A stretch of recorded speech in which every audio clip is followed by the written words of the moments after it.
Dear viewers and learners, আসসালামু আলাইকুম। আপনাদের সামনে আরেকটা গুরুত্বপূর্ণ রাইট ফ্রম ভার্ব রুল নিয়ে আসছি।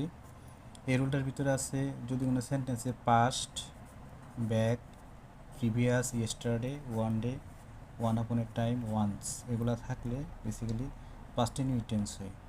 অর্থাৎ এগুলো থাকলে যদি কোনো সেন্টেন্স মেক করতে হয় আমাদের দেখাইতে হবে মূল ভার্বটা মেন ভার্বটা ভার্বের ট্রু হয়। আমরা একটা এক্সাম্পল নিয়ে আসছি, এখানে লিখছে I go to Dhaka yesterday. তাহলে আমরা বুঝতে পারতেছি না এখানে ভাগ কয় নাম্বার হবে। তখন আমাকে উপরের স্ট্রাকচার অনুসারে এখানে ইয়েস্টারডে ছিল, ইয়েস্টারডে থাকলে আমাদের বেসিক্যালি পাস্ট ইনভিটেন্স হয়। দ্যাটস ওয়াই এখানে আমাদের যে গো আছে, গোর 2 নম্বর ফর্ম আমরা জানি যে গো, ওয়েন্ট, গন।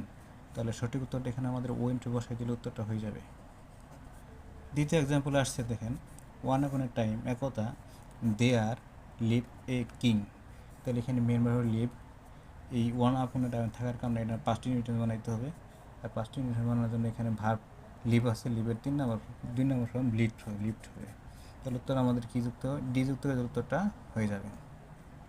3 নম্বর এক্সাম্পল আছে, my friend meet me the previous day. তাহলে আমরা জানি প্রিভিয়াস থাকলে আমাদের বেসিক্যালি কোন টেন্স হয়, পাস্ট ইনভিট টেন্স হয়। অর্থাৎ মেন ভার্ব আমাদের কত নম্বর বানাইতে হবে, 2 নম্বর বানাইতে হবে। মিট হলে ভার্ব এক 1, আর 2 নম্বর ফর্ম হলো এম ইটি, 3 নম্বর ফর্ম হলো এম ইটি।